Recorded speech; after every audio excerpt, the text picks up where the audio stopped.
So we are right at 10 o'clock. Thank you guys so much for being here today for our monthly installment of Morning Byte Cyber to talk about how harnessing cyber threat intelligence can help drive incident response, threat hunting, and just overall security initiatives. My name is Jamie Klinsman. I'm the Outreach Coordinator at the National Cybersecurity Center. And a little bit of background on the NCC. We are a 501c3 nonprofit. We were founded in 2016 by then Governor Hickenlooper with a mission to really focus on cybersecurity awareness and education across both private and public sectors. But within that mission, we've really focused our efforts here at home. We're headquartered in Colorado Springs, and we created and opened our doors to the Colorado Cyber Resource Center. So the Resource Center was really meant to be a repository for tools and resources that have been shared with us from cybersecurity experts, as well as industry partners like CISA and MSISAC, to help raise the overall cyber defenses within our state. And as part of that program, we did launch this Morning Byte of Cyber webinar series to have a regular platform to hear from and engage with subject matter experts on current trends, best practices, and all things cybersecurity. So if you all have any questions at any point throughout this presentation, please feel free to drop those in the chat, and we'll do our best to get them answered. But speaking of experts, we are so thrilled to have Nick Hyatt here, Threat Practice Manager at Optiv, joining us today. Nick has 15 plus years of experience in cybersecurity, primarily in incident response, digital forensics, and threat intelligence. He most recently spent time at a utility where he was a member of the CSIRT. His roles included digital forensics, incident response, and developing and implementing a cyber threat intelligence program. He lives in Michigan with his fiance and 4 cats, and when not immersed in the world of cybersecurity, Nick spends his time pursuing hobbies that include motorsports, aviation, and history. Nick, thank you so much for being here. I'll pass it off to you. All right. Thank you very much, Jamie. I appreciate the introduction. Let me share my screen here. And there we go. All right. So, good morning, everyone. Thank you for taking the time to attend this, and thank you to the NCC for the opportunity. Today, we're going to be talking a little bit about cyber threat intelligence, and our agenda is basically going to be a description of what threat intelligence it is, and then some tips for using CTI to drive security. So really want this to be kind of a conversational discussion. So if there's anything that you have a question on or a comment about while we're working through this, just let me know and I'll try to answer as best as I can. So let's define threat intelligence to start with. And at its most basic core, intelligence is data that's been analyzed to enable decision making. And so people use intelligence every day. So when you get up in the morning and you look at your phone and you say, am I going to need a coat today? Am I going to need an umbrella today? That's doing intelligence work. You're taking data, the weather, you're analyzing it, and you're making a decision. Oh, I don't need a coat today.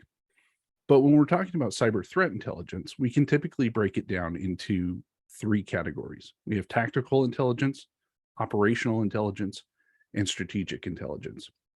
And tactical intelligence is stuff that your SOC analysts, your incident responders, your people on the front lines of security are going to be using. And so an example would be a curated indicator of compromise list. So instead of just a dump of IP addresses, internet protocol addresses, you're going to be looking at IP addresses that are maybe associated specifically with a threat actor that's targeting a specific vertical. And this, like I said, is targeted at incident responders, threat hunters, SOC analysts. It's your basic level of, this is intelligence that we can use to get something done. Operational intelligence is the next level.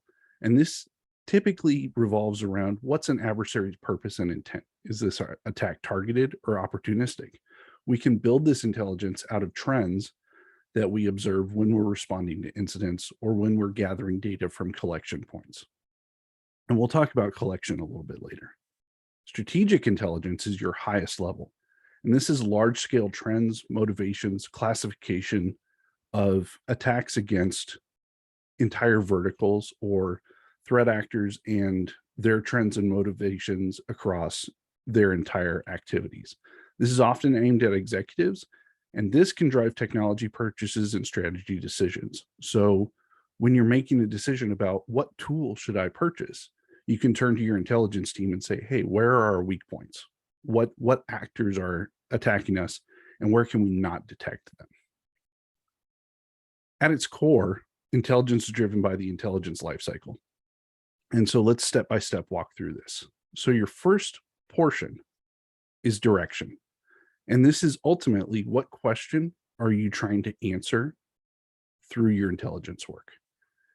So that question may be, what actors are attacking our main moneymaker? Or what kind of email threats are we seeing? Things like that. And so when we get into it, we want to collect that data. And where do we get our data? So historically, you would get that collection data from maybe your incidents or maybe your email protection software. Any point where you're collecting data from contains the collection step. And then you want to process that data. So it's normalization, filtering, discarding any data that doesn't help to answer the question that we answered in the direction phase. Then we get into analysis, and this is where the actual intelligence work is done. So you're using that collected and processed data to answer that question that you came up with in the first step. So if you say, okay, what kind of email threat are we seeing? You can go back and look at your collected and processed data and say, our trends over the last 12 months were predominantly around credential theft through phishing.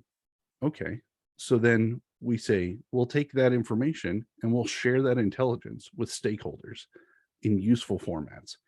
So your stakeholders at your technical intelligence level may be somebody that's working on the front lines, and they're looking in your email protection program and they say, okay, we're seeing this kind of spam email come in. This is definitely malicious because it aligns with all of these tactics, techniques, and procedures that we've observed and analyzed over a time period.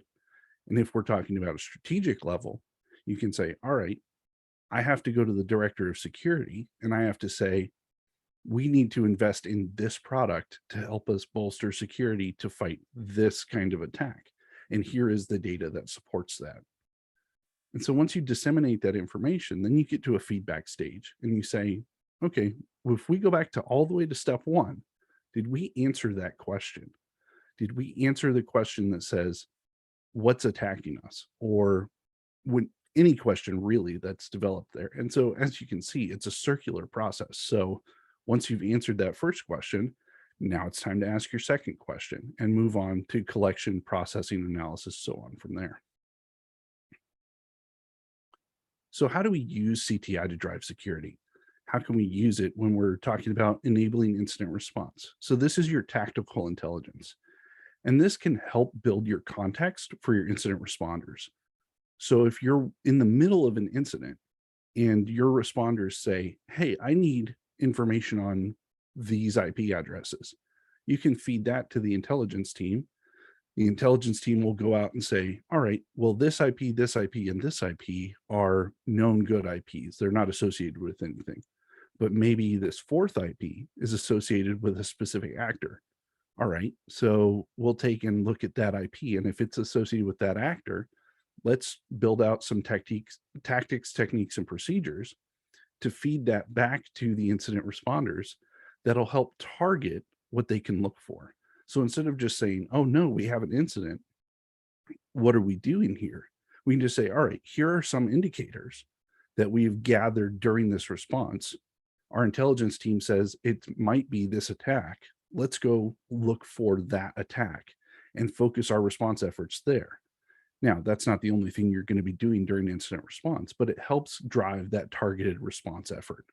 And then once you collect that data from the incident, you can help build the repository of information and start looking at those trends and things that have come out of that, which ties into threat hunting. So if you ask 5 people what threat hunting is, you'll get 5 different answers. And realistically, I think threat hunting as a practice is still relatively new. So people are still trying to figure out, well, how do I actually do threat hunting? And so intelligence helps specify what threats you're hunting for. If we look back at our incident response enablement, you can then take those trends and say, all right, we've seen these kind of attacks.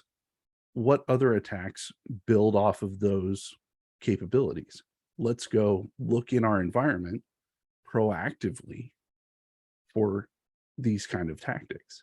You start big and you narrow down. So you say, okay, if we're a governmental agency or we're in healthcare or we're a security company or we're a defense company, let's say, what are the major attacks that hit those verticals? Okay, so once we've determined those attacks, then we break down and say, all right, then we can look for specific attacks within those threat actors within those verticals. So you can narrow down to something very specific. And if the information you're getting from your intelligence team isn't sufficient, you can refine that intelligence. It's an iterative process. If we go back to the threat lifecycle, you're asking the question, you're working through the process, and then you're getting feedback and saying, is this a valid use of my time? Was this good information? So then you can also take that and enable your detection engineering. And this is where you start becoming proactive and not reactive. So detection engineering has its natural pitfalls. One of these is when a new framework comes out, let's say the MITRE framework, and I'm not talking bad about the MITRE framework, speaking from personal experience. When we started using MITRE framework, we said, okay, let's start building alerts for everything in the MITRE framework. And that turned out to be a lot of work. And we had a lot of alerts that were firing that were just routine run-of-the-mill work because we weren't specifying the kind of alerts that we needed based off of smart work. So the intelligence helps drive those smart detections against real threats. So if we look back at threat hunting and we're doing that work around identifying our threat profile within a vertical or something like that, then we can use that to drive smart detections against real threats. This is going to be based off of collection data and relevant threat feeds. And it puts the organization in a proactive stance and not reactive. And this is all at a very high level. And I mean, there are entire classes around this. So this is just kind of designed to drive some thought around how can you enable your security program with threat intelligence. And so I'll leave it open for questions. It's kind of short and sweet, but I'll leave it open for questions if there are any. We love short and sweet and bite-sized tidbits of information. So thank you for that, Nick. And if anyone has any questions, again, please feel free to just drop them there in the chat.